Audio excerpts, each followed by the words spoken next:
दोस्तों, IPR series के the geographical indications of good registration and protection act 1999 के first video में आपका स्वागत है। आई होप आप लोगों ने डिजाइन एक्ट का वीडियो एंजॉय किया होगा और आपका कॉन्सेप्ट वहां क्लियर होगा, क्योंकि उसके ही कुछ कॉन्सेप्ट का यहाँ भी यूज होगा। और अगर आप इस चैप्टर को भी अच्छी तरीके से समझ पाते हैं तो ट्रेडमार्क एक्ट में इन दोनों के कुछ कॉन्सेप्ट का यूज होगा और आपके लिए समझना बहुत ईजी होगा जब हम लोग ट्रेडमार्क एक्ट पे चलेंगे। तो आइए सबसे पहले हम लोग देखते हैं कि आज हम लोग इसमें क्या क्या कवर करने वाले हैं और इस पूरे सीरीज में क्या क्या कवर किया जाएगा। फर्स्ट कुछ डेफिनेशन कवर किया जाएगा, definition that is related to geographical indications जो कि आपका 2E में दिया हुआ है। Then indications that is 2G में दिया हुआ है। Goods 2F, producer 2K and registered proprietor कौन होता है that is given in 2N। जब ये हम लोग चर्चा करते रहेंगे इसके प्रोविजन का, तो इसी बीच में कुछ कॉन्सेप्ट है जो आप खुद ब खुद रियलाइज कर पाएंगे कि वो आपका क्लियर हो चुका है। First is indication of source, second geographical indications and application of origin and third how it is a community right, ये आपको पता चल जाएगा। Then we will discuss about the registration process of GI, कि उसका प्रोसेस क्या होता है, किस प्रकार से आप एप्लीकेशन देते हैं, कैसे रजिस्ट्रार उस चीज को चेक करता है, पब्लिश किया जाता है, अपोजिशन होता है, देन उसके बाद ग्रांट किया जाता है जीआई और उसमें GI proprietor and authorise user दोनों को सर्टिफिकेट प्रोवाइड किया जाता है। इसके बारे में हम लोग देखेंगे। देन उसका फिर हम लोग देखेंगे कि what are the grounds of refusal, किसके बेसिस पर आपका जीआई कैंसिल किया जा सकता है। और अगर सपोज मान लीजिए किसी एरिया में या किसी रीजन में सेम तरह का चीज, सेम तरह की बातें, सेम साउंड, सिमिलरिटी वाला अगर जीआई रजिस्टर्ड होता है तो उसमें अगर कंफ्यूजन होता है तो उस कंडीशन में तो रजिस्ट्रार किस प्रकार से अपने डिस्क्रिप्शन का यूज कर सकता है और इस प्रॉब्लम को रिजॉल्व कर सकता है, वो सेक्शन 10 में दिया हुआ है। देन उसके बाद फिर हम लोग देखेंगे कि जो रजिस्टर्ड किया जाता है जीआई, उसके ड्यूरेशन के बारे में कि कब तक के लिए जीआई रजिस्टर्ड किया जाता है, उसे प्रोटेक्शन क्या मिलता है। इसका फिर हम लोग देखेंगे जब इसे प्रोटेक्शन दे दिया जाता है और अगर कोई इन्फ्रिंज करता है जीआई की राइट का तो उस कंडीशन में इन्फ्रिंजमेंट के लिए क्या पेनल्टीज है, ये सारा का सारा चर्चा किया जाएगा इसमें। एंड द लास्ट में हम लोग देखेंगे कि जीआई का ट्रेडमार्क के साथ कॉन्फ्लिक्ट क्या होता है, जहां से बराबर क्वेश्चन आता है। आप इतने सारे स्टैट्यूटरी प्रोविजंस को देख करके घबराइए मत, ये बहुत इजी है और आराम से हो जाएगा। So without wasting any time हम लोग अपने फर्स्ट टॉपिक पे चलते हैं, दैट इज डेफिनेशन। इसमें जो हमारे पास फर्स्ट डेफिनेशन है that is geographical indication which is given under 2E। तो एज पर द डेफिनेशन सबसे पहली बात ये कही जाती है कि ज्योग्राफिकल इंडिकेशंस होता क्या है। तो इसके लिए what are the essential ingredients of geographical indications, पहले उसे हम लोग देख लेते हैं। तो ज्योग्राफिकल इंडिकेशंस का सबसे पहला इंग्रेडिएंट्स होता है that is it is related to some goods. और गुड्स जो होता है वो तीन तरह का होता है, first agriculture goods, second natural goods and third manufacture goods. जब भी आगे के वीडियो में हम लोग एजी, एनजी या एमजी बात करेंगे तो आप जान जाइएगा कि we are talking about agriculture goods, natural goods and manufacture goods. अब ये गुड्स जो होता है वो किसी पर्टिकुलर टेरिटरी या रीजन में उपजता है या प्रोड्यूस होता है, तो उस टेरिटरी को हम लोग कहते हैं या तो वो कंट्री हो सकता है, रीजन हो सकता है या लोकेलिटी हो सकता है। इसे हम लोग CRL से डिनोट करेंगे आगे के वीडियोस में। अब सबसे बड़ी बात क्या है कि किसी पर्टिकुलर जगह पर अगर ये तीन तरह का गुड्स प्रोड्यूस हो रहा है तो जरूरी क्या है कि उसके अंदर कुछ एडिशनल क्वालिटी होनी चाहिए। लाइक अगर वो एग्रीकल्चर गुड्स है या फिर अगर वो नेचुरल गुड्स है तो उस कंडीशन में उस पर्टिकुलर गुड के अंदर कुछ क्वालिटी होनी चाहिए, उसका अपना रेपुटेशन होना चाहिए और उसके अंदर कुछ अदर कैरेक्टरिस्टिक होना चाहिए जो बाकियों से डिफरेंट हो। देन अब हम लोग आते हैं, अगर वो मैन्युफैक्चर गुड है तो उसके अंदर क्या होनी चाहिए, तो वहां तीन तरह की एक्टिविटीज हो सकती है मैन्युफैक्चर गुड्स के लिए। फर्स्ट वहां प्रोड्यूसिंग हो सकता है, प्रोसेसिंग हो सकता है या प्रिपरेशन किया जा सकता है। ये सारा का सारा चीज जीआई के अंदर कवर होगा। अब जीआई के अंदर क्या होता है कि कंट्री, रीजन या लोकेलिटी का नाम कभी भी शामिल नहीं किया जाता है या उसे जीआई आपको नहीं दिया जाता उस बेसिस पर in general. To avoid the confusion ये नाम जीआई के लिए असाइन नहीं किया जाता है जो कि जनरल यूज में है। अब अगर कोई नाम किसी स्पेसिफिक ज्योग्राफिकल एरिया पर है और साथ ही साथ अगर वो गुड्स ये डिनोट करता है कि वो किसी पर्टिकुलर कंट्री, रीजन या लोकेशन से केवल ओरिजिनेट नहीं हुआ है बल्कि वहां से रिलेशन है और इसका बहुत लंबे टाइम तक यूज अगर हो रहा है तो उस कंडीशन में नाम दिया जा सकता है। Like I am giving an example, Tirupati का laddu. Tirupati is a place और लड्डू इज अ गुड्स, तो वहां हम लोगों ने उसे जीआई दिया तिरुपति का लड्डू। तो उस जगह पर तिरुपति वर्ड यूज करना कहीं भी जीआई के प्रोविजंस को इन्फ्रिंज नहीं करता है, जबकि तिरुपति एक प्लेस है और वो इस कैटेगरी में फॉल करता है। तो आइए अब एक बार हम लोग बेरेट के प्रोविजंस को देखते हैं वहां क्या कहता है इसके बारे में। Now as the definition given in section 2E, geographical indication in relation relation to goods। फिर यहाँ goods का मतलब दिया हुआ है means an indication which identifies such goods as agricultural goods, natural goods, manufactured goods or originating or manufactured in the territory of country,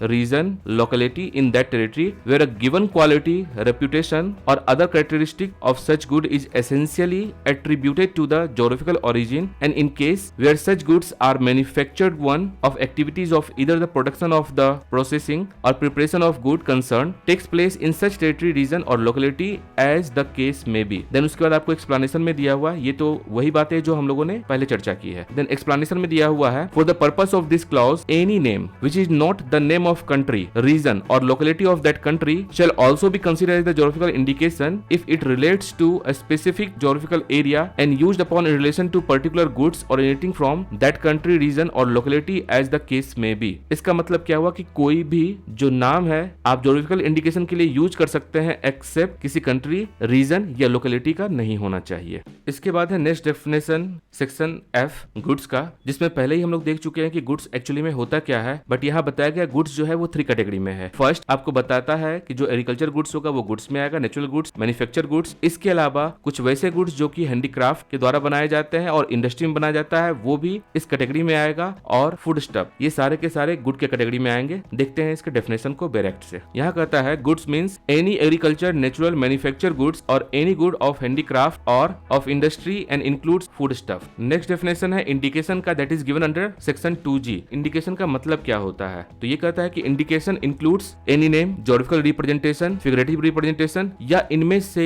किन्हीं का भी कॉम्बिनेशन हो सकता है which is applied on a good, और इसका एप्लीकेशन किसी goods पे देखा जा सकता है और इससे ये पता चलता है कि वो किसी ज्योग्राफिकल ओरिजिन के गुड्स को कवर कर रहा है या उसके बारे में आपको बता रहा है, दैट इज कॉल्ड इंडिकेशंस। तो इंडिकेशंस कोई नाम भी हो सकता है, ज्योग्राफिकल रिप्रेजेंटेशन भी हो सकता है, फिगरेटिव रिप्रेजेंटेशन भी हो सकता है, इनका कॉम्बिनेशन भी हो सकता है, और इसका एप्लीकेशन हमेशा गुड पे आपको दिखेगा, जिससे पता चलता है कि ये गुड्स किसी पर्टिकुलर ओरिजिन का है या उसके बारे में आपको बताता है, जानकारी देता है, that is known as indication. अब एक बार हम लोग डायरेक्ट से देखते हैं section 2G। Indication includes any name, geographical और फिगरेटिव रिप्रेजेंटेशन और any combination of them covering और suggesting the geographical origin of goods to which it applies. Clear है ये? अब हम लोग आते हैं अपने नेक्स्ट डेफिनेशन पे। Next definition is of producer which is given under 2K। तो इस कंडीशन में कहता है कि प्रोड्यूसर का मतलब होता है कि first it is relating to a good, और प्रोड्यूसर एक पर्सन हो सकता है। रिलेटिंग टू अ गुड का मतलब ये हो गया कि अगर वो एग्रीकल्चर गुड है तो इसका मतलब है कि दोज पर्सन हु प्रोड्यूसेस या प्रोसेस या पैकेज करता है एग्रीकल्चर गुड का, तो वो प्रोड्यूसर कहलाएगा। सेकंड, अगर वो नेचुरल गुड है तो इन सच कंडीशन जो भी पर्सन उसे एक्सप्लॉइट करता है वो प्रोड्यूसर कहलाएगा।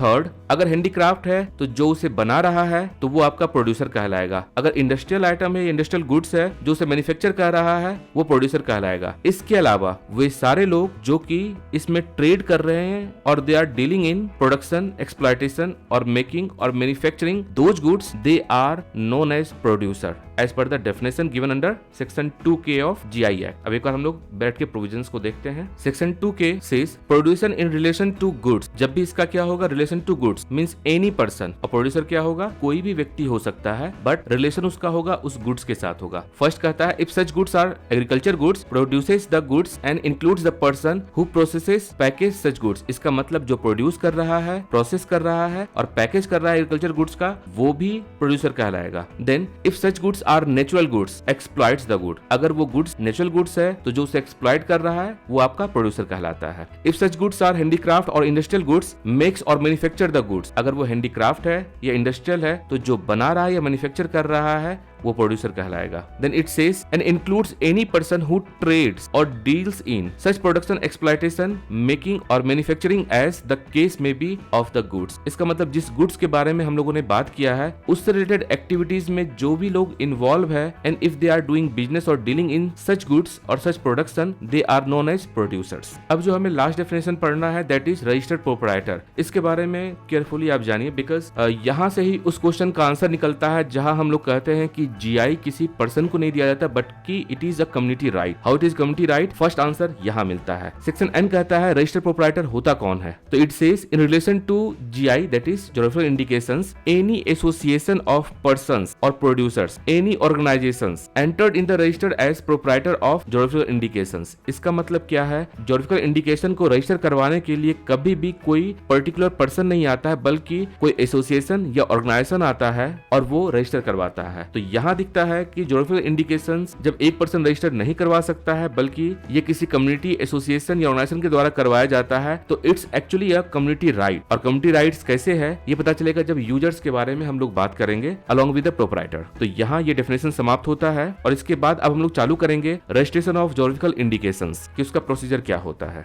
तो प्रोसेस ऑफ रजिस्ट्रेशन में हम लोग एक्चुअली सेक्शन 3 से सेक्शन 19 तक देखेंगे, जिसमें प्रोसेस ऑफ रजिस्ट्रेशन के अलावा कब तक के लिए रजिस्ट्रेशन होता है इसके बारे में पूरी जानकारी मिलेगी। बहुत छोटा सेक्शन है बट इसे केयरफुली आप सुनिएगा और ध्यान दीजिएगा बिकॉज यहाँ से क्वेश्चन आता है प्रोसेस क्या होता है इस चीज को लेकर के। फर्स्ट सेक्शन 3 कहता है रजिस्ट्रार ऑफ जीआई कि जीआई का रजिस्ट्रार कौन होगा। तो जो भी controller general of patents design and trademark का रजिस्ट्रार होता है वही एक्चुअली में रजिस्ट्रार ऑफ जीआई इसमें कहलाता है। और रजिस्ट्रार के असिस्टेंस के लिए सेंट्रल गवर्नमेंट अगर चाहे तो अपनी तरफ से ऑफिसर्स और स्टाफ अपॉइंट कर सकती है और इनका काम होगा रजिस्ट्रार को असिस्ट करना। और ये जो भी लोग है चाहे वो ऑफिसर हो चाहे वो स्टाफ हो, इनका ड्यूटी बनता है कि they will work under superintendence and guidance of the registrar. बस यही बात कहता है सेक्शन 3। सेक्शन 4 कहता है power of registrar to withdraw और ट्रांसफर अ केस। सपोज अगर जीआई से रिलेटेड कोई केस रजिस्ट्रार के पास या उसके ऑफिस में अगर आता है और उन्हें लगता है कि उस केस पे सुनवाई नहीं हो पा रही है और जरूरी है उस केस को डिस्पोज ऑफ करना, इन सच कंडीशन रजिस्ट्रार रिटर्न में ऑर्डर देगा उस पर्टिकुलर पर्सन को, साथ में जो भी ऑर्डर देगा उसका रीजन रिकॉर्ड होगा और उस पर्सन से मैटर विड्रॉ किया जा सकता है। हो सकता है कि उस मैटर पे वो पर्सन ऑलरेडी काम कुछ कर चुका होगा,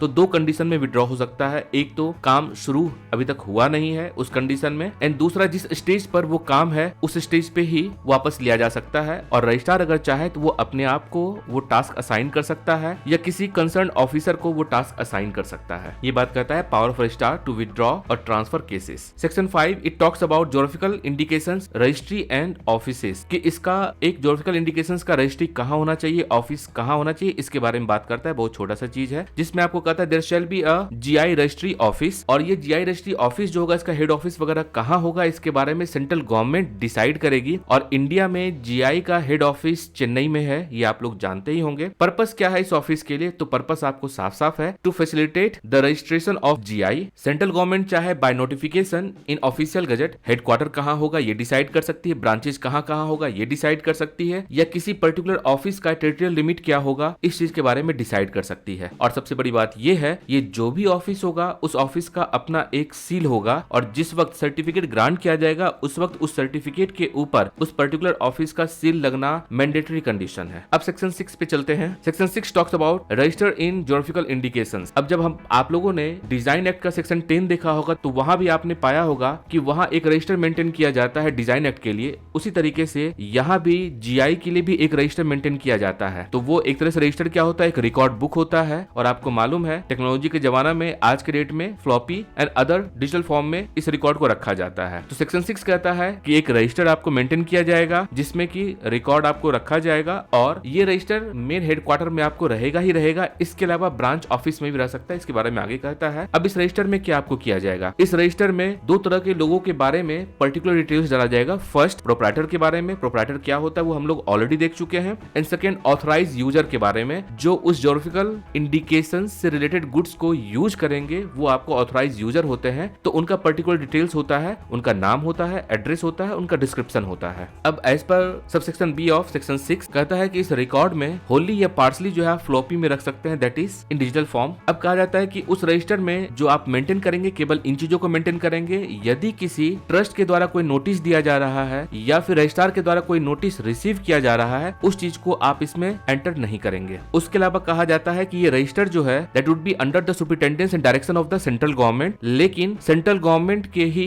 डेलीगेटेड पावर के अंदर ये रजिस्टर रजिस्ट्रार के मैनेजमेंट के कंट्रोल में रहेगा। उसके अलावा इस रजिस्टर का एक एक कॉपी हर ब्रांच में आपको रहेगा, ताकि अगर कोई भी जीआई रजिस्ट्रेशन के लिए उस पर्टिकुलर ब्रांच में अगर आता है तो ये देख करके पता चल जाए कि किस पर्टिकुलर गुड्स के लिए कौन सा जीआई रजिस्टर करवाया गया है। ये था section 6। Section 7 talks about part A and part B of the register. इसमें कहता है कि कोई भी जो रजिस्टर मेंटेन किया जा रहा है दैट इज अंडर सेक्शन 6 वो 2 पार्ट में होगा, part A and part B. Part A में उस ज्योग्राफिकल इंडिकेशन से रिलेटेड पर्टिकुलर्स डिटेल्स रहेगा जिसको रजिस्टर किया गया है, जबकि पार्ट बी में उन सारे ऑथराइज यूजर्स का डिटेल्स रहेगा जो यहाँ से सर्टिफिकेट प्राप्त कर पा रहे हैं। Now section 8 says registration to be in respect of a particular goods and areas. इसमें आपको कहता है कि कोई भी या सारे के सारे गुड्स को इसमें रजिस्टर किया जा सकता है, बट ये है कि उसके लिए आपको क्लास स्पेसिफाई करना होगा और उसका टेरिटरी आपको बताना होगा। और ये जो भी क्लासिफिकेशन होगा that should be on the basis of international classification, ताकि अंतर्राष्ट्रीय मानदंडों को हम लोग अपना सके और उसे फॉलो कर सके। जो ये पर्टिकुलर डिटेल्स होगा वो अल्फाबेटिकल इंडेक्स में रहेगा।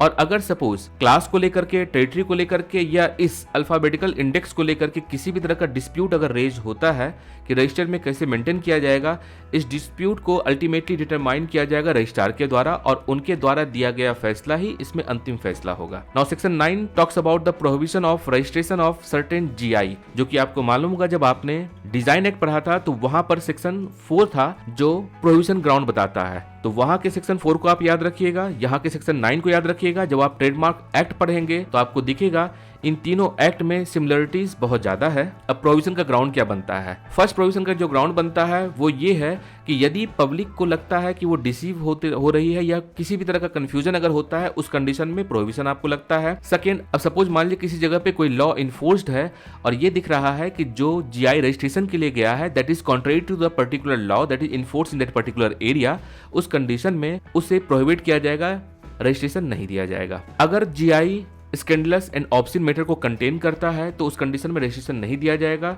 स्कैंडलस और ऑब्स्सीन मैटर कैसे होता है और इंडिया के कॉन्टेक्स्ट में कैसे देखा जाता है इसके बारे में हम लोग ऑलरेडी चर्चा कर चुके हैं। नाउ अगर जीआई किसी भी रिलीजियस सेंटिमेंट्स को अगर हर्ट कर रहा होता है तो उस कंडीशन में उसे रजिस्टर नहीं किया जाएगा। अगर उस जीआई को किसी कोर्ट के द्वारा डिसइंटाइटल्ड किया गया है उस कंडीशन में भी रजिस्टर नहीं किया जाएगा। अगर वो जीआई जेनरिक नेम हो चुका है तब भी उसे रजिस्टर नहीं किया जाएगा। जेनरिक नेम का मतलब होता है कि एक्चुअली में कोई भी नाम जो कि अपना ओरिजिनल मीनिंग खो चुका है और वो एक कॉमन नेम हो चुका है। लाइक जेरोक्स एक कंपनी थी जो कि अपना ओरिजिनल मीनिंग खो चुकी है और आज के डेट में जेरोक्स का मतलब होता है फोटोकॉपी। अब वैसा जीआई जो एक्चुअली में डिसीसिव नेचर का नहीं होकर के बल्कि इंटेंशनली डिसीव करने की कोशिश की गई है वो रजिस्टर नहीं होगा। इसका मतलब आपको ये कहता है true as the territory originated but false represented to the person the goods originated in another territory. इसका मतलब ये हुआ कि सपोज इस ए वाले जगह पर कोई चीज प्रोड्यूस हो रहा है और बी वाले जगह पर आप जो है क्या कर रहे हैं यहाँ से आइटम लेकर के आते हैं, लोगों को बताते हैं कि एक्चुअली में ये आइटम यहाँ ही प्रोड्यूस हो रहा है और यहाँ का ये फेमस आइटम है, तो ये आपका डिसीव करना हुआ। तो ऐसा जीआई रजिस्टर नहीं होगा। तो आई थिंक ये ग्राउंड आपका क्लियर है प्रोहिबिशन का। फर्स्ट आपका हो गया लाइकली टू डिसीव और काउज कंफ्यूजन। सेकेंड आपका होगा contrary to any law that is in force in a particular area. Third आपका होगा comprise of contents scandalous and obscenes. Fourth हो गया likely to hurt religious susceptibility. Fifth हो गया disentitled to protect in court. Sixth हो गया generic name and seventh हो गया if the person is intentionally deceiving. तो इस ग्राउंड पे प्रोहिबिटेड किया जाता है और रजिस्ट्रेशन नहीं हो सकता है। Now we are going to section 10 geographical indications. अब सबसे बड़ी बात क्या है कि ये होमोनोमस होता क्या है? होमोनोमस का मतलब ये होता है कि वैसा दो वर्ड्स या दो चीजें जिसका साउंड, स्पेल या देखने में, रीड करने में एक जैसा हो बट उनका मीनिंग डिफरेंट हो। अब इस वजह से क्या हो सकता है, कॉमन नाउन होने की वजह से किसी पर्टिकुलर एरिया में कंफ्यूजन क्रिएट हो सकता है। तो अगर ऐसा कोई प्रोडक्ट अगर है तो क्या इसे हम लोग रजिस्टर करवा सकते हैं जीआई के लिए? उस चीज से रिलेटेड ये प्रोविजन है और इस प्रोविजन से क्वेश्चन आता है। तो पहली बात यह है कि जरूरी नहीं है कि रजिस्टर होगा ही या नहीं होगा। तो इसी कारण यहाँ डिपेंड करता है, ये रजिस्टर हो भी सकता है और नहीं हो सकता, और ये डिपेंड करता है यदि रजिस्ट्रार सेटिस्फाइड होता है फर्स्ट कंडीशन से कि क्या इस कंडीशन में रजिस्टर होना चाहिए या नहीं होना चाहिए। दूसरी बात, अगर वो ये देखता है कि कैसे ये पर्टिकुलर जो जीआई दिया जा रहा है that is different from the existing GI और द अदर जीआई, बिकॉज दोनों का साउंड सिमिलर है, दोनों का स्पेल लगभग बराबर है और दोनों पढ़ने में एक जैसा है, तो क्या इन दोनों में कुछ डिफरेंस है? अगर डिफरेंस है तो इस चीज को एनालाइज किया जाएगा रजिस्ट्रार के द्वारा। देन उसके बाद बात आपको ये आती है कि अगर रजिस्ट्रार को लगता है कि दोनों में कुछ डिफरेंस है तो ये उसकी रिस्पॉन्सिबिलिटी होती है कि दोनों जीआई को इक्विटेबल ट्रीटमेंट देगा in terms of product and in terms of goods. और ये रजिस्ट्रार की ड्यूटी होती है कि वो इस चीज़ को चेक करे कि अगर दोनों जीआई को रजिस्टर कर लिया जाता है तो क्या उस कंडीशन में कहीं जो वहाँ की पब्लिक है या कंज्यूमर है वो मिसलेड ना हो जाए या कंफ्यूज ना हो जाए। अगर इन 4 ग्राउंड पे रजिस्ट्रार सेटिस्फाइड हो जाता है तो उस कंडीशन में होमोनिमस प्रोडक्ट के लिए जीआई दिया जा सकता है। अब आते हैं हम लोग नेक्स्ट सेक्शन पे and that is application for registration, जिसमें हम लोग देखेंगे कि किस तरह से रजिस्ट्रेशन किया जाता है। रजिस्ट्रेशन करने का प्रोसेस क्या है, बेसिकली क्वेश्चन इस सेक्शन से ही आता है, तो इसे आप ध्यान से सुने। अगर कंफ्यूजन हो तो दोबारा आप इसे सुन लीजिएगा। Section 11 talks about application for registration, application कैसे देना है जीआई के रजिस्ट्रेशन के लिए। तो पहले ये कहता है कि ये जो एप्लीकेशन दिया जाएगा वो किसी एसोसिएशन, ऑर्गेनाइजेशन या अथॉरिटी की तरफ से दिया जाएगा। एसोसिएशन हो सकता है, पर्सन या प्रोड्यूसर का एसोसिएशन हो सकता है। तो इन तीनों में से अगर कोई भी चाहे तो जीआई के लिए अप्लाई कर सकता है। और जब वो अप्लाई करेगा तो वो एक्चुअली में इस बात को रिप्रेजेंट करेगा कि जो प्रोड्यूसर है उस पर्टिकुलर गुड से रिलेटेड वो लोग इंटरेस्टेड हैं जीआई के लिए और ये डिजायरस है टू रजिस्टर अ जीआई। जब ये चीज कंफर्म हो जाएगा तो वो लोग रजिस्ट्रेशन के लिए अप्लाई करेंगे। एप्लीकेशन राइटिंग में दिया जाएगा, रजिस्ट्रार को दिया जाएगा। जो भी प्रिस्क्राइब्ड मैनर है in terms of form, manner and fees वो पे किया जाएगा। देन उसके बाद हम लोग देखते हैं एप्लीकेशन में क्या क्या होगा। पहला चीज जो एप्लीकेशन में होगा वो ये होगा कि आपको स्टेटमेंट प्रोवाइड करना होगा कि जो जीआई आप लोग लेना चाह रहे हैं वो उस गुड्स, वहाँ के लोग, इन्वायरमेंट, इन सब चीजों के लिए कैसे सर्व करेगा, कैसे उनके लिए यूजफुल होगा। तो गुड्स का क्या quality, reputation and other characteristic के बेस पे हम लोग देखेंगे कि कैसे वो उसे सर्व करता है। ज्योग्राफिकल इन्वायरमेंट 2 तरीके का हो सकता है, मैन मेड एंड नेचुरल। इसको कैसे इम्पैक्ट करेगा, प्रोडक्शन, प्रोसेसिंग एंड प्रिपरेशन, इस चीज के लिए कैसे यूजफुल होगा वो पर्टिकुलर जीआई यदि रजिस्टर्ड होता है तो। उसके बाद उस फॉर्म में ये स्पेसिफाई करना होगा कि किस क्लास के लिए उस गुड को रजिस्टर करवाया जा रहा है। उसके बाद ये बताना होगा कि जिस टेरिटरी के लिए जीआई रजिस्टर करवाया जा रहा है उसका मैप क्या है, ये प्रोवाइड करवाना पड़ेगा।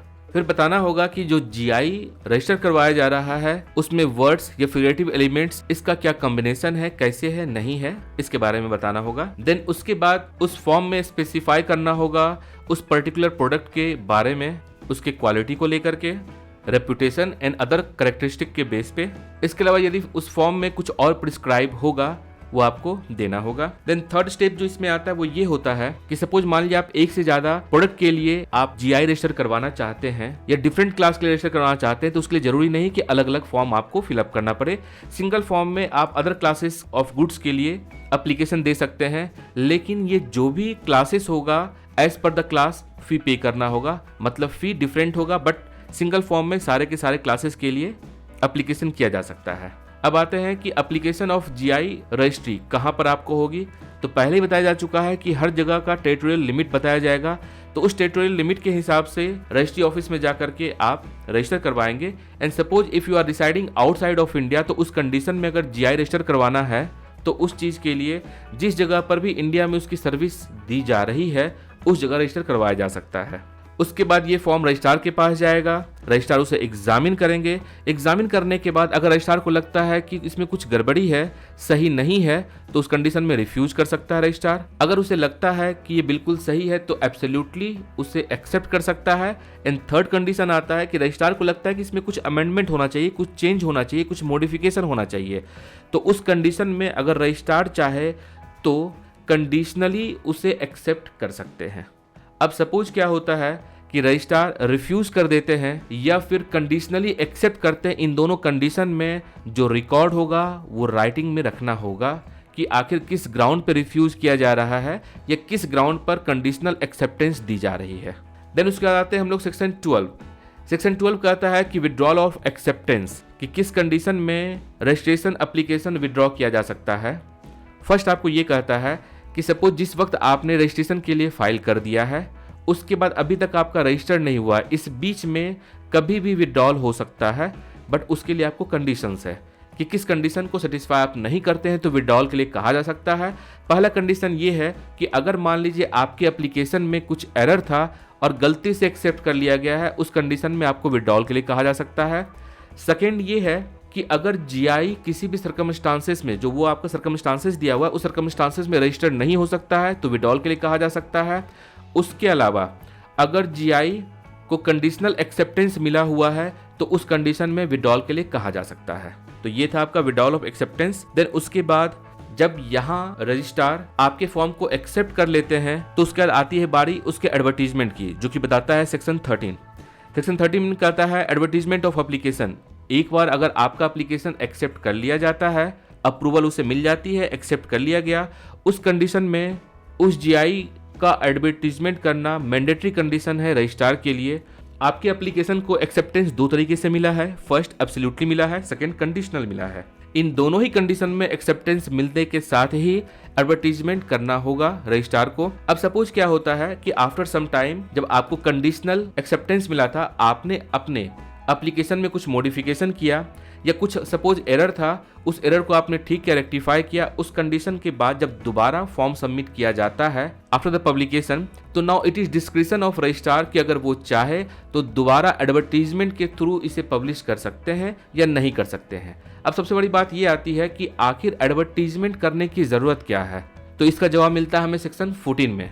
ऐसा हो सकता है कि किसी पर्टिकुलर गुड के जीआई रजिस्ट्रेशन के लिए आप ऑफिस में जाते हैं रजिस्टर करवाने के लिए, और अगर किसी और जगह का वो पर्टिकुलर गुड अगर ज्यादा फेमस है और उसे जीआई अगर नहीं मिल पाया होगा या फिर उन लोगों ने अगर ट्राई नहीं किया होगा, तो जब तक आप पब्लिश नहीं करवाते तो उन्हें कैसे पता कि उनके साथ क्या हो रहा है। लाइक जो फ्रॉड का कंडीशन और बाकी कंडीशन जो हम लोगों ने देखा है सेक्शन 9 में प्रोविजन ऑफ रजिस्ट्रेशन, अगर उसमें अगर वो फॉल करता है तो फिर ये पता कैसे चलेगा। तो इस कारण से एडवर्टीजमेंट जरूरी है। सेक्शन 14 कहता है अपोजिशन टू रजिस्ट्रेशन। इस कॉन्सेप्ट को थोड़ा समझिएगा। अब सपोज क्या होता है, सेक्शन 13 के तहत रजिस्ट्रार पब्लिश करता है इस पर्टिकुलर जीआई को, तो इसमें टाइम पीरियड आपको दी जाती है 3 मंथ्स की, कि अगर इस 3 मंथ्स के अंदर कहीं से कुछ अपोजिशन आता है तब इंटरटेन किया जाएगा।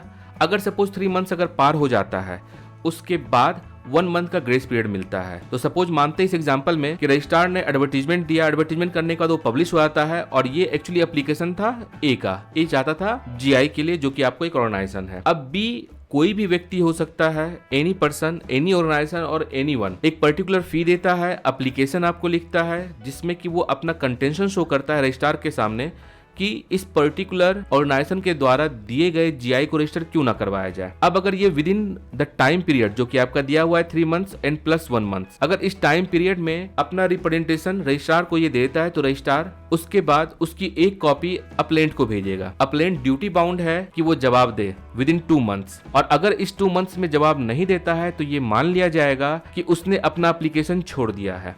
और अब सपोज अगर ये जवाब देता है तो उस कंडीशन में रजिस्ट्रार फिर नोटिस दे करके दोनों को बुलाएगा, बुलाने के बाद दोनों की बात सुनेगा एंड जो भी एविडेंसेस उसके सामने पेश किया जाएगा उसके बेसिस पर डिसीजन लेगा। अब सपोज अगर मान लीजिए बी जीत जाता है तो उस कंडीशन में ए के द्वारा जो जीआई रजिस्ट्रेशन के लिए एप्लीकेशन दिया गया था वो विड्रॉ कर लिया जाएगा, और अगर बी हार जाता है और ए जीत जाता है तो इस कंडीशन में ये मान लिया जाएगा कि अब इसका कोई अपोजिशन नहीं है, और अपोजिशन नहीं होने का मतलब है कि रजिस्ट्रेशन दिया जा सकता है।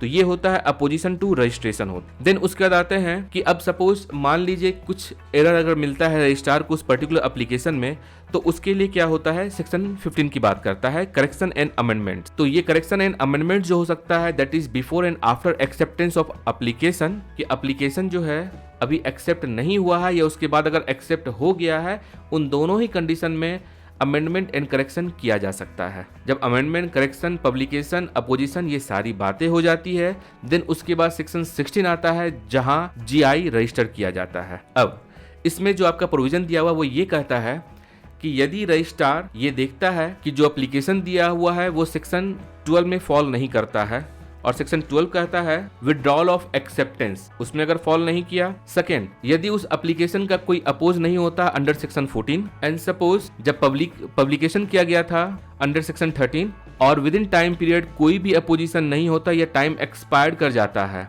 या सपोज अगर किसी ने अपोज किया था अंडर सेक्शन 14 और उसके बाद जो एप्लीकेंट है जो अपना जीआई रजिस्टर करवाना चाहते हैं उसके फेवर में डिसीजन अगर आता है, तो इन चारों ग्राउंड को सेटिस्फाई करने के बाद ये रजिस्ट्रार की ड्यूटी होगी कि उस पर्टिकुलर जीआई को रजिस्टर करे। जो जीआई के रजिस्ट्रेशन का डेट होगा ये वही डेट होगा जिस दिन एप्लीकेशन दिया गया था। अब उस कंडीशन में क्या होगा, रजिस्ट्रार एप्लीकेशन इशू करेंगे। एप्लीकेशन एक तो प्रोप्राइटर को इशू करेंगे एंड दूसरा ऑथराइज यूजर को यूज करेंगे। जो एप्लीकेशन इशू किया जाएगा that would be in prescribed manner, जो दिया हुआ है, और उसके ऊपर सील लगेगा। और सील की बात ऑलरेडी सेक्शन 5 सबसेक्शन 3 में की गई थी।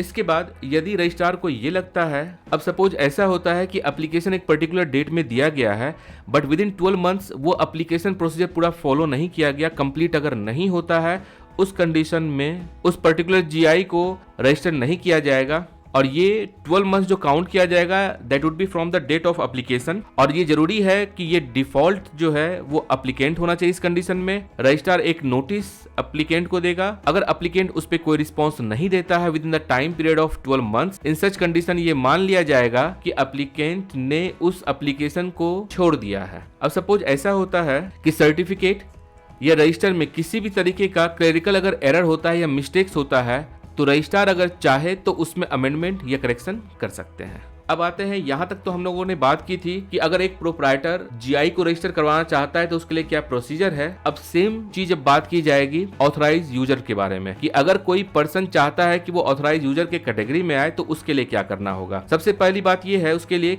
अब इसमें बात यह है कि ऑथराइज यूजर कौन बन सकता है। ऑथराइज यूजर कोई भी बन सकता है बट उसे क्लेम करना होगा कि वो प्रोड्यूसर है और एक एप्लीकेशन राइटिंग में देना होगा रजिस्ट्रार को। एप्लीकेशन में स्टेटमेंट दिया जाएगा, कुछ डॉक्यूमेंट्स ऑफ फैक्ट्स लगाया जाएगा जो कि प्रिस्क्राइब या रिक्वायर्ड किया जाएगा रजिस्ट्रार के द्वारा ये चेक करने के लिए कि क्या ये एप्लीकेंट सही में ऑथराइज यूजर है या नहीं है। आप एक प्रिस्क्राइब फी पे करेंगे। फी पे करने के बाद जब रजिस्ट्रार सेटिस्फाइड हो जाएगा इस चीज़ को लेकर के कि हाँ ये ऑथराइज यूजर बन सकता है, तो इसके बाद प्रोप्राइटर के लिए जो भी स्टेप्स फॉलो किया गया था वो सारा का सारा स्टेप्स यहाँ फॉलो किया जाएगा, like filing and examination, refusion acceptance वाला, विड्रॉल ऑफ एप्लीकेशन वाला, एडवर्टीजमेंट जो कि हम लोग ऑलरेडी देख चुके हैं, अपोजिशन ऑफ रजिस्ट्रेशन पब्लिश किया जाएगा। उसके बाद जो अपोजिशन ऑफ रजिस्ट्रेशन हो सकता है, अगर मान लीजिए कोई भी एरर है उसमें या अमेंडमेंट करना है वो किया जा सकता है। और जब ये सारा का सारा स्टेज जब फॉलो कर लिया जाएगा उस पर्टिकुलर यूजर के द्वारा तब उसे सर्टिफिकेट दिया जाएगा ऑथराइज यूजर का। तो ये था पूरा का पूरा प्रोसीजर। अब इसके बाद हम लोग आते हैं कि जब सर्टिफिकेट मिल जाता है, रजिस्टर्ड हो जाता है, तो उसके बाद ये कब तक के लिए होता है वैलिड, और अगर सपोज जिस टाइम पीरियड तक के लिए वैलिड है उसके बाद उसका क्या होगा। अब बात करते हैं सेक्शन 18 का, duration, renewal, removal and restoration. Duration जो होता है वो 10 ईयर्स का होता है। अगर 10 ईयर्स ये एक्सपायर करता है तो उसके बाद रिन्यू करवाया जा सकता है नंबर ऑफ टाइम्स, उससे कोई दिक्कत नहीं है। अब आप बात आती है रिन्यूअल की। 10 ईयर्स कंप्लीट होने से पहले यदि एप्लीकेशन दे दिया जाता है तो रिन्यूअल आराम से हो जाता है, या फिर इसमें ग्रेस पीरियड दिया जाता है 6 मंथ तक का। अब सपोज ये होता है कि 6 मंथ तक में आपने दोबारा रजिस्ट्रेशन फी जमा नहीं किया है तो 6 मंथ के बाद 1 साल तक ये इंतजार किया जाता है कि आप दोबारा फी जमा कर दें ताकि ये कंटिन्यू हो सके। 6 मंथ से 1 ईयर के बीच में यदि आप फी जमा करते हैं तो आपको अप्रोप्रिएट रीजन प्रोवाइड करना होगा रजिस्ट्रार को। रजिस्ट्रार सेटिस्फाई अगर होगा कि कोई अनड्यू कॉज नहीं था, अनड्यू डिले नहीं था और जेन्युइन कॉज था, तो उस कंडीशन में रिन्यू कर दिया जाएगा। अब सपोज 1 साल अगर बीत जाता है, उसके बावजूद आपने अगर फी जमा नहीं किया है तो जीआई आपका रिमूव कर दिया जाएगा। अब आप उसके प्रोप्राइटर नहीं रहेंगे, जो ऑथराइज यूजर जो है वो आपका नहीं रहेगा। अब उसके बाद बात करते हैं कि रिस्टोरेशन कैसे हो सकता है इस कंडीशन में। तो रिस्टोरेशन का जो टाइम है वो 6 मंथ से 1 ईयर के बीच का ही टाइम है। अगर वो 1 ईयर पार अगर हो जाता है तो उसके बाद आप ये मान के चलिए कि अगले 1 साल तक आप इस पे कुछ नहीं कर सकते हैं। नाउ सेक्शन 19 कहता है effect of removal from register for failure to pay for renewal, कि अगर एक बार आपको रजिस्टर से रिमूव कर दिया गया तो फिर क्या होगा। जैसे ही आपका 1 साल कंप्लीट हो जाता है नॉन पेमेंट का, उसके बाद रजिस्टर से आपको रिमूव कर दिया जाता है। उस कंडीशन में ना तो आप प्रोप्राइटर रहते हैं और ना ही आप ऑथराइज यूजर रहते हैं। अच्छा, मैं इसमें आपको एक बात बताना भूल गया, जो ऑथराइज यूजर होता है उसका ड्यूरेशन कब तक का होता है। अब सपोज क्या होता है कि 2010 में जीआई रजिस्टर करवाया गया था, लेकिन आप ऑथराइज यूजर अगर बनते हैं 2012 में, तब आप कब तक के लिए ऑथराइज यूजर रहेंगे। तो इसका पीरियड जो अगले 10 ईयर्स के लिए मतलब 2020 तक है, तो आप ऑथराइज यूजर 2020 तक ही रहेंगे। अगर ये 2010 में रजिस्टर हुआ था और आप भी ऑथराइज यूजर बनते 2010 में, तो जब तक ये रहेगा तब तक आपका भी रजिस्ट्रेशन रहेगा। इसका मतलब जो भी टाइम इसमें से अर्लियर होगा वो टाइम ऑथराइज यूजर का ड्यूरेशन आपका होगा। अगर GI रिन्यू नहीं होता है तो ऑथराइज यूजर रिन्यू अपना नहीं करवा सकता। अगर वो रिमूव हो चुका तो ऑथराइज यूजर के पास अपना कोई राइट नहीं रहता है। अगर रिस्टोरेशन होता है तो उसके बाद ऑथराइज यूजर अगर चाहे फिर से वो अपना रजिस्ट्रेशन करवा सकता है। अब सपोज ये होता है कि रिमूव कर दिया गया है रजिस्टर से, तो फिर क्या होता है, उस बीच में यदि कोई भी चाहे कि सेम प्रोडक्ट के लिए फिर से GI रजिस्टर करवाने के लिए, तो अगले 1 साल तक वो नहीं करवा सकता है। इसका मतलब 1 ईयर पार होने के बाद नेक्स्ट ईयर मतलब सेकेंड ईयर तक के इस बीच में कोई भी रजिस्टर नहीं करवा सकता है, बिकॉज ये माना जाता है कि अभी भी GI रजिस्टर्ड है। अब इस बीच में अगर आप रजिस्टर करवाना चाहते हैं तो उसके लिए कंडीशन ये है कि रजिस्ट्रार या हाई कोर्ट आपकी बातों से सेटिस्फाई हो। सबसे पहली बात सेटिस्फेक्शन इस लेवल पे हो सकता है कि अब जो आप दोबारा रजिस्ट्रेशन करवाना चाहते हैं या फिर कोई अदर पर्सन रजिस्ट्रेशन करवाना चाहता है वो एक्चुअली बोनाफाइड ट्रेड यूज के लिए करवाना चाहता है। सेकेंड, जो सपोज पहले किसी ने GI टैग ले रखा था, अब वो एक्सपायर कर चुका है, अगर आप सेम GI टैग लेते हैं उससे पब्लिक के बीच में किसी भी तरह का कंफ्यूजन नहीं होना चाहिए। अगर ये 2 ग्राउंड आप सेटिस्फाई कर पाते हैं इस 2 ग्राउंड पे, हाई कोर्ट को या रजिस्ट्रार को, तो उस कंडीशन में आपके GI का रजिस्ट्रेशन हो जाएगा। तो इस प्रकार से हम लोगों ने ये प्रोसेस देखा है। तो इसमें अब तक हम लोगों ने कवर किया है डेफिनेशन ज्योग्राफिकल इंडिकेशन का, गुड्स का, प्रोड्यूसर का, रजिस्टर प्रोप्राइटर का। इसके अलावा हम लोगों ने देखा कमिटी राइट क्या होता है, और फिर हम लोगों ने देखा प्रोसेस में कि रजिस्ट्रार कौन होता है, उसके लिए ऑफिसर्स एंड स्टाफ्स कैसे सेंट्रल गवर्नमेंट अपॉइंट करती है, रजिस्ट्रार का पावर किसी केस को ट्रांसफर करने का क्या होता है, रजिस्ट्री ऑफिस कहाँ कैसे क्या होगा, सील वगैरह के बारे में हम लोगों ने बात किया। उसके बाद ज्योग्राफिकल इंडिकेशन के लिए रजिस्टर क्या होगा और उस रजिस्टर को 2 पार्ट में बांटा जाता है, part A and part B में। एंड देन कि कौन कौन से गुड्स को हम लोग जो है रजिस्टर कर सकते हैं, एप्लीकेशन का प्रोसीजर क्या है, किस प्रकार से आप विड्रॉ कर सकते हैं, और जब सारा का सारा क्राइटेरिया आप फॉलो कर लेते हैं तो उसके बाद एडवर्टीजमेंट किया जाता है। एडवर्टीजमेंट के बाद अगर अपोजिशन होता है तो उस केस की सुनवाई की जाती है। अगर अपोजिशन सस्टेन करता है तो उस कंडीशन में विड्रॉ करवा लिया जाता है। अगर सस्टेन नहीं कर पाता है उस कंडीशन में रजिस्ट्रेशन दे दिया जाता है। अगर कोई करेक्शन होता है या अमेंडमेंट होता है वो सेक्शन 15 में आपने देखा, देन उसका रजिस्ट्रेशन दे दिया जाता है। रजिस्ट्रेशन देने के बाद जो भी ऑथराइज यूजर अगर चाहे एप्लीकेशन देना तो उसका प्रोसीजर क्या है वो सेक्शन 17 में दिया हुआ है। उसके अलावा हम लोगों ने देखा था सेक्शन 9 में ग्राउंड ऑफ रिफ्यूजल की किस किस ग्राउंड पर रिफ्यूज किया जाता है, और उसका फिर हम लोगों ने देखा था सेक्शन 10 में कि कैसे होमोनिमस ज्योग्राफिकल इंडिकेशंस प्रोवाइड किया जाता है। उसका duration of protection and renewal के बारे में हम लोगों ने सेक्शन 19 और सेक्शन 18 में देखा। तो इस प्रकार से हमारा लगभग हाफ पार्ट से ज़्यादा समाप्त हो चुका है। नेक्स्ट वीडियो में हम लोग देखेंगे कि इन्फ्रिंजमेंट अगर किया जाता है तो उस कंडीशन में क्या होता है, और कॉन्फ्लिक्ट GI एंड ट्रेडमार्क का अगर होता है तो कैसे इस चीज़ को हम लोग डिसाइड करते हैं। एंड साथ ही साथ कोशिश किया जाएगा कि नेक्स्ट वीडियो में क्वेश्चन पेपर भी डिस्कस कर दिया जाए ताकि आपका सारा का सारा कोर्स इस 2 वीडियो में समाप्त हो जाए। I trust it would be a fruitful series for you guys. Stay tune with me, see you in the next video, have a nice time, thanks a lot for watching video.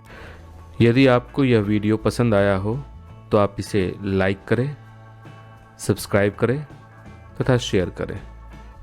Thank you.